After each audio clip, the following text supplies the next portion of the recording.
Saudara-saudara, kadang ada orang yang berpikir bahwa apakah kita bisa mendoakan orang yang sakit? Saya ingat dulu guys, ketika sebelum pandemi, aktif sekali mendoakan orang yang sakit, mungkin berkunjung ke rumah-rumah dan lain sebagainya. Tetapi kemudian setelah pandemi, kegiatan guys ini kemudian berlangsung secara online seperti yang kesempatan ini dilakukan. Kadang-kadang orang masih berpikir, apa ya bisa ya dapat manfaat ketika saya sakit kemudian saya didoakan secara online, apakah bisa bermanfaat atau harus datang? Saudara-saudara, kita perlu memahami bahwa sesungguhnya pikiran itu mempunyai kekuatan yang luar biasa. Memang seperti di dalam Bujangga Parita, seperti tadi yang dibacakan, dipimpin oleh Romo Edi, dan juga dibacakan terjemahannya oleh Romo Edi.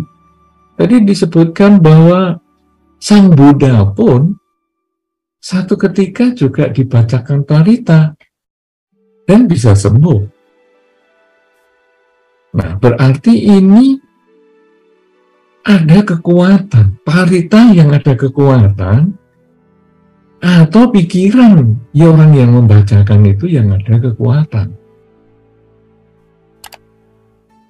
Saudara, kalau Parita itu hanya Parita saja yang mempunyai kekuatan, maka kadang-kadang orang di lingkungan rumah sakit atau di lingkungan si sakit itu kemudian disetelkan lagu ataupun alat yang bisa untuk mengulang parita tertentu. Misalnya parita Aranya Metta Sutta, kemudian diulang terus dengan baterai, sehingga kalau nanti berhenti ya kalau baterainya sudah habis. Apakah itu bermanfaat? Parita itu ataupun suara itu adalah gelombang. Contohnya adalah, sudah diselidiki, tumbuh-tumbuhan ketika disetelkan lagu yang musik keras, musik yang bingar-bingar, pohon ini kemudian layu. Tetapi ketika disetelkan pohon itu musik yang tenang, maka pohon ini bisa tumbuh lebih subur dari biasanya. Itu adalah kekuatan musik, suara. Bagaimana dengan suara orang? Ada peneliti yang mengukur pohon. Frekuensinya diukur dengan beberapa peralatan tertentu. Kemudian pohon itu diucapkan atau dikatakan, ataupun ada seseorang berkata kepada pohon itu secara positif. Misalnya, ini pohon yang sangat rindang, pohon yang sangat mampu melindungi ketika kita berteduh dari cahaya matahari di bawah serimbunan daun pohon ini. Jadi pohon ini mendapat pujian. Dan hasil pengetesan yang dengan jarum begitu, langsung dia naik. Jadi hanya dikatakan dengan pohon ini enak sekali ya untuk berlindung di bawahnya karena sangat teduh, dia langsung naik. Sebaliknya, pohon yang sama dikatakan dengan cara yang negatif. Besok pohon ini mau saya tebang. langsung dia menurun frekuensinya. Jadi musik itu bisa mengubah gelombang pohon tadi yang bisa subur ataupun malah mati. Kata-kata orang yang positif dia bisa mendukung pohon ini menjadi lebih baik. Kata-kata orang yang negatif dia menjadi menurunkan daya hidup pohon. Bahkan ada satu kelompok orang yang mengatakan begini, kamu kalau bergaul sama orang yang sabar ya. Nah, tapi kan saya emosi, ngadepi dia itu saya emosi. Oh, kalau kamu emosi, kamu marahlah sama pohon yang di kebun ini. Jadi di rumah perkumpulan mereka ini ada sebatang pohon di kebun. Kemudian tiap kali orang marahnya ke pohon itu. Seolah-olah memarahi orangnya, memaki orangnya. Tidak lama pohon itu layu dan mati. Ini menunjukkan kekuatan ucapan yang luar biasa. Nah, kalau kita sudah mengerti musik tadi yang bisa membangkitkan semangat ataupun menumbuhkan pohon yang ataupun menyegarkan pepohonan dan juga membuat pohon menjadi layu. Suara orang juga demikian menyegarkan ataupun membuat layu. Maka sekarang kalau kita kembali kepada Bhujangga Parita, kita sekarang bisa memahami bahwa kata-kata atau parita yang diucapkan ini memiliki kekuatan. Sehingga ketika orang mendengar, termasuk Sang Buddha, mendengar, merasa nyaman, merasa tenang, dan akhirnya memperoleh kesehatan. Ini akan sangat cocok dengan penelitian yang pohon tadi. Nah, saudara-saudara, kok orang mendengarkan parita tenang kok bisa lebih sehat? Ini kemudian ada penelitian lain, bahwa ketika orang tenang, nyaman pikirannya, ada hormon-hormon kebahagiaan yang muncul di dalam tubuhnya. Dan hormon-hormon kebahagiaan ini dapat mengalahkan sel-sel tubuh yang buruk yang menimbulkan penyakit bagi seseorang. Sehingga ketika orang ini diliputi dengan kebahagiaan, maka dia menjadi lebih cepat sembuh dari sakitnya.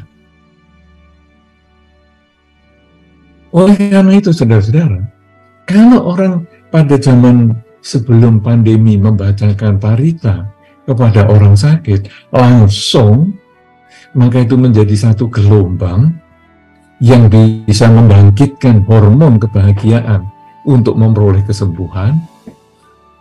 Ini ternyata juga sama apabila dilakukan melalui media elektronik seperti sekarang.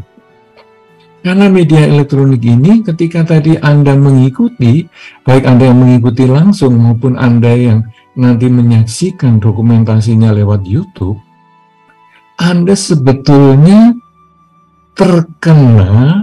terpengaruh frekuensi pikiran positif. Karena parita yang dibacakan tadi adalah parita yang isinya kata-kata yang baik. Kemudian ucapan-ucapan yang disampaikan selama acara ini berlangsung juga ucapan-ucapan yang baik. Ingat, pohon yang tadi diberi ucapan yang baik langsung jarumnya meningkat menunjukkan pohon itu berbahagia. Dan kalau pohon itu juga bisa menunjukkan reaksi yang baik, manusia pun juga bisa menunjukkan reaksi yang baik, sehingga hasilnya nanti hormon kebahagiaannya muncul, maka akan memperoleh kesembuhan. Oleh karena itu, saudara-saudara, disetelkan parita atau lagu untuk orang yang sedang sakit juga ada efeknya. Karena itu adalah kumpulan gelombang positif. Sama dengan nanti Anda yang menyaksikan rekaman dokumentasi acara ini melalui media YouTube, itu kan sebetulnya hanya mendengarkan rekaman. Tetapi ketika Anda mendengarkan dari awal, mulai dari permohonan sila, pembacaan parita, meditasi, kemudian uraian dharma dan lain sebagainya, maka Anda akan terkena gelombang pikiran positif. Dan itu akan membangun sel-sel tubuh Anda menjadi lebih baik, tumbuh rasa bahagia, dan hasilnya Anda menjadi lebih cepat sembuh. Dan saudara-saudara, pandemi ini memberikan manfaat yang besar. Dalam hal ini kepada guys, ataupun juga kepada pihak lain. Sebelum pandemi, guys hanya berbicara di lingkungan Surabaya. Karena ini hanya grup Anjang Sana, Eka Dhamaloka, Surabaya. Jadi hanya datang ke rumah si A di Surabaya, ke rumah si B di Surabaya, ke rumah si C di Surabaya. Demikian segitu banyak yang dikunjungi, semua di Surabaya.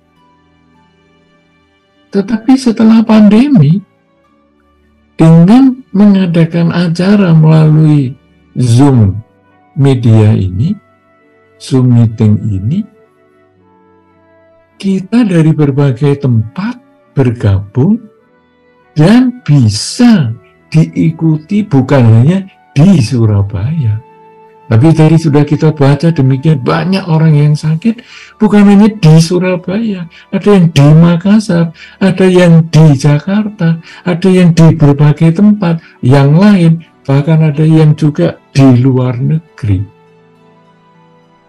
Kalau manfaatnya lebih besar, maka cara seperti ini tentu di masa depan, walaupun nanti pemerintah sudah menyampaikan bahwa sekarang pandemi sudah berhenti dan menjadi endemi, bahkan nanti suatu ketika sudah tidak ada lagi, cara ini perlu kita gunakan terus. Karena ini akan tetap membangun kebahagiaan, pikiran baik bagi mereka yang mendengar, bukan hanya saat acara ini berlangsung, bahkan mungkin besok, lusa, setahun, 2 tahun, 5 tahun, dan sampai selamanya, selama media ini masih ada, media dokumentasi dari YouTube itu, selama itu pula acara ini memberikan manfaat. Oleh karena itu, saudara-saudara, kita sekarang memahami yang disampaikan di dalam Dhamma bahwa pikiran ini pelopor segalanya. Yang kita lakukan di sini ini sebetulnya adalah kumpulan pikiran-pikiran baik. Ketika tadi meminta sila, tujuannya apa? Tujuannya baik. Untuk menghindari tidak membunuh, tidak mencuri, tidak berzina, tidak bohong, dan tidak mabuk-mabukan. Ini adalah niat yang baik.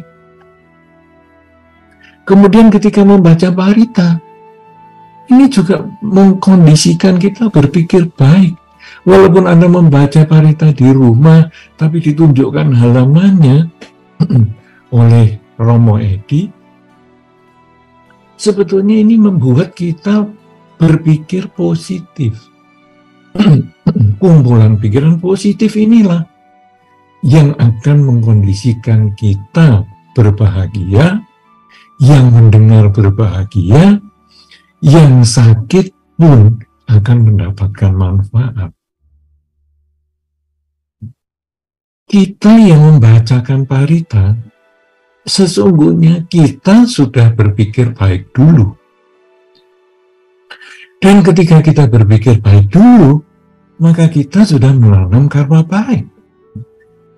Semua yang hadir di acara Zoom ini, sekian puluh orang, kemudian juga yang ikut di YouTube yang ikut membaca parita, sebetulnya Anda sudah berbuat baik. Dan kebajikan itu kembali ke Anda. Karena selama Anda memperintah sila, membaca parita, bermeditasi, mendengar dhamma, Anda diarahkan untuk berpikir baik. Saudara-saudara, demikian pula yang sakit. Yang sakit pun ketika mengikuti acara ini, sebetulnya dia juga berpikir yang baik. Dan timbulan pikiran kebajikan ini akan membuahkan kebahagiaan. Kebahagiaan apa? Kebahagiaan yang sesuai dengan yang kita harapkan. Dalam hal ini adalah kesehatan bagi yang sedang sakit. Kemudian saudara-saudara, di dalam dhamma disampaikan lagi bahwa pikiran adalah pelopor segalanya, suka dan duka adalah akibat dari pikiran sendiri. Ini artinya adalah kita bisa cocokkan dengan situasi kita sekarang bila sedang sakit. Dalam pengertian umum, sakit ini jelas penderitaan. Sakit ini jelas karma buruk. Mungkin kalau saya tanya kepada semua yang hadir di sini, baik di Zoom meeting, di media Zoom ini, maupun di YouTube, maupun Anda yang di rumah semua, kalau saya tanya, semua tentu sepakat sakit itu adalah penderitaan. Sakit itu adalah karma buruk berbuah. Hampir tidak ada yang menyanggah. Tapi saudara-saudara, saya perlu ingatkan, baik dan buruk itu sebetulnya tergantung dari pikiran. Dalam dhamma tadi sudah dikatakan, pikiran pelopor segalanya. Suka dan duka adalah karena pikiran. Jadi sakit ini Anda menganggap duka, penderitaan dari pikiran. Sakit ini dianggap bahagia juga dari pikiran. Loh, sakit kok dianggap bahagia ini dari mana? Saudara-saudara, kita sekarang mengambil satu contoh. Kita diajak pergi ke rumah seseorang. Ini mau tahun baru. Ya, ini kita sudah tanggal 27 Desember. Jadi nanti tanggal 1 Januari kita berkunjung ya ke rumah si A. Oke, saya berkunjung ke rumah si A. Si A biasanya kalau tahun baru bagi-bagi angpau. Oke, paling happy aku kalau bisa dapat angpau. Ya, wah. Saudara-saudara, sudah tanggal 27, 28, 29, 30, 31, ya masuk angin kita. 31 itu kita mulai malam sampai malam, nggak tidur, tanggal 1 mau pergi ke rumah si A, badan kita panas. Aduh, meriang. Kemudian kita ngomong, waktu teman-teman datang, ayo pergi ke rumah si A, dapat angpau. Aduh, aku karma buruk berbuah. Aku penderitaan datang. Kenapa? Sakit. Ya, teman-teman juga sepakat. Karma buruk lu, makanya jangan malas-malas ke biara. Ini kamu mau karma baik, dapat angpau, sekarang dapat karma buruk nih. Iya, ini udah sana, pada pergilah, aku nggak pergi. Saudara-saudara, kemudian tidak lama teman-teman telepon kita ataupun mengirim WA. Waduh, untung kamu nggak datang. Loh, kenapa? Si A nggak ada di rumah. Dasar, Aduh, kita sudah janjian tadi jam segitu datang, di jalanan macet. Jadi akhirnya kita terlambat ke rumah si A sudah pergi, dia ke bandara dan langsung sudah nggak ketemu kita. Aduh, wah kamu ini kalau baik nih, nggak jadi pergi kemana-mana. Iya ya, aku sakit ini ternyata karma baik. Saudara, kisah-kisah semacam ini banyak sekali. Yang sakit ternyata bisa jadi karma baik. Yang tadi mengatakan sakit ini karma buruk, aku nggak bisa pergi ke sana, itu pikiran negatif. Tapi begitu nggak perlu ke sana, orangnya nggak ada, sakit ini ternyata karma baik. Banyak sekali kejadian, termasuk dulu ada orang yang kecelakaan pesawat dan sebagainya, sakit ya akhirnya terlambat tidak pergi ke bandara dan akhirnya pesawatnya jatuh dan lain sebagainya. Dia mengatakan, aduh, untung ya aku sakit, aku punya karma baik. Saudara-saudara, sebagian kita ada yang sakit, tapi kita juga ada yang sehat. Marilah kita berlatih berpikir positif. Kita jangan selalu mengatakan, aduh aku penderitaan ini sakit, ini aku sakit. Dalam Dhamma sudah disampaikan, manusia ini terdiri dari badan dan batin. Badan boleh sakit. Badan memang akan mengalami ketuaan dan akan mengalami penyakit. Tetapi batin ini jangan sampai sakit. Jadi batin ini jangan sampai hilang semangat. Iya, aku karma buruk ini, ya aku ini selalu sakit loh. Sepanjang tahun ini aku sakit loh. Kalau batin juga ikut sakit, badan dan batin kita sakit, kita sudah tidak punya apa-apa lagi. Tapi kalau badan kita sakit, mungkin sampai kita dirawat di rumah sakit. Tetapi batin kita tetap tenang. Kita tetap bisa menerima ini sebagai kenyataan. Bahwa aku memang sejak muda tidak pernah masuk ke rumah sakit. Sekarang setelah usiaku umur segini, aku baru sakit. Ya masih bagus lah. Masih untung lah. Sakitku seperti ini. Masih untunglah keluargaku masih ada semua pada merawat aku. Masih untunglah ada biaya untuk merawat penyakitku. Ketika batin kita tetap tenang, maka badan ini walaupun di rumah sakit, walaupun kita dirawat di rumah, walaupun kita tidak sesehat seperti biasanya, kita lebih cepat sembuh. Oleh karena itu, disarankan kalau kita berkunjung ke rumah sakit, menengok teman yang sakit, sebaiknya jangan terlalu banyak tanya. Sakit apa sih? Sudah berapa lama di rumah sakit sih? Kemudian dia ngomong, aku sudah sebulan. Aduh, kasihannya. Sudah, jangan ngomong itu. Iya, itu sudah tiap kali orang datang selalu tanya sakit apa, kasihan ya, gini-gini. Dia tambah stres dan tambah sakit. Tapi ketika kita tidak ngejak, dia tanya apapun tentang sakitnya, kita datang dan kita ngobrol seperti seolah-olah kita tidak terlalu perhatian sekali dengan sakitnya, tapi kita mau berteman, nengok dia, maka karena dia bahagia, akhirnya dia bisa sembuh. Lebih cepat sembuh. Karena itu disarankan Anda kalau hobi berkunjung ke rumah sakit, jangan tanya penyakit. Itu sudah terlalu sering ditanya orang yang datang.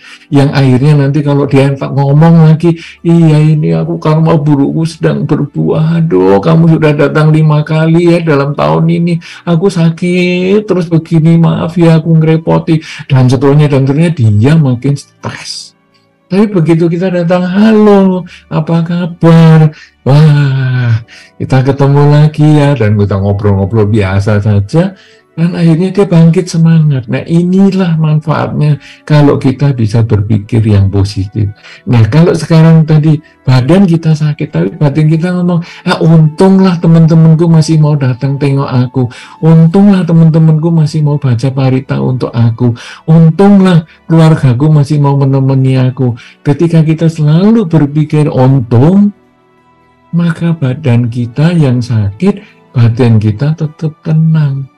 Dan ketika batin kita tenang, kita lebih cepat sembuh. Oleh karena itu, saudara-saudara, pertemuan kita pada kesempatan ini membacakan parita bersama. Walaupun Anda mungkin di tempat yang berbeda dengan kita yang membaca parita, sesungguhnya tetap memberikan manfaat. Karena gelombang pikiran itu dapat dikirimkan. Dan ketika kita mengirimkan gelombang pikiran, kita sudah berbuat baik duluan. Sama dengan kita memegang botol minyak wangi untuk diberikan ke teman lain. Maka sebelum teman itu kena minyak wangi, kita tangannya sudah wangi duluan. Demikian pula ketika kita membacakan parita dan bermeditasi untuk teman-teman kita yang sedang tidak sehat, maka kita sesungguhnya sudah berbuat baik duluan. Dan ketika kita kirimkan pikiran positif kita kepada yang sakit, sampai akhirnya yang sakit ini bisa berbahagia, seperti Sang Buddha ketika dibacakan parita dan lain sebagainya sampai sembuh, Bhante Moggallana juga dibacakan parita sampai sembuh, dan lain-lain semuanya, maka sesungguhnya kita saling berbuat baik untuk mendukung pikiran positif dari mereka yang kurang sehat untuk menjadi positif, dan hormon-hormon aktif yang baik itu muncul sehingga kesehatannya juga menjadi baik. Oleh karena itu, semoga dengan upaya baik yang kita lakukan bersama ini dari berbagai tempat, berbagai penjuru, untuk Anda yang sakit juga di berbagai tempat, di berbagai penjuru, semoga Anda lebih cepat sehat, lebih cepat kuat, dan lebih cepat bertemu dengan keluarga Anda, dan bisa berkarya kembali seperti semula. Ingatlah selalu berpikir positif, berkata, untung masih ada yang merawat saya, untung saya masih punya kesempatan ini. Jadi kita berpikir tentang yang masih kita miliki, jangan berpikir yang kita sudah kehilangan. Saya kehilangan sekian hari saya di rumah sakit, saya kehilangan biaya segini untuk membayar rumah sakit, saya kehilangan waktu segitu banyak untuk berkumpul dengan keluarga. Semakin kita berpikir kehilangan, semakin kita berpikir negatif, semakin parah sakit kita. Tapi ketika kita berpikir tentang yang masih kita miliki, bahwa saya masih memiliki kesempatan bertemu teman-teman walaupun melewati media Zoom meeting seperti ini ataupun YouTube, saya masih memiliki kesempatan berkumpul dengan keluarga yang menjaga saya di rumah sakit, saya masih memiliki kesempatan dan biaya untuk berobat. Maka ketika kita selalu berpikir yang positif seperti ini, kesehatan akan menjadi milik kita. Oleh karena itu, saudara-saudara, marilah kita membangun pikiran-pikiran positif setiap saat, baik ketika kita sedang sehat ataupun ketika kita sedang kurang sehat. Sehingga hasilnya kita menjadi keluarga yang sehat, keluarga yang kuat, dan keluarga yang selalu berkarya di dalam Dharma, sehingga kita juga selalu berbahagia dan sehat di dalam Dharma, sehat badan kita, sehat batin kita. Semoga Anda semua berbahagia dengan pikiran adalah pelopor, baik dan buruk adalah permainan pikiran sendiri. Kita bermain dengan pikiran yang baik untuk mempelopori hal-hal yang baik tumbuh, berkembang di dalam diri kita.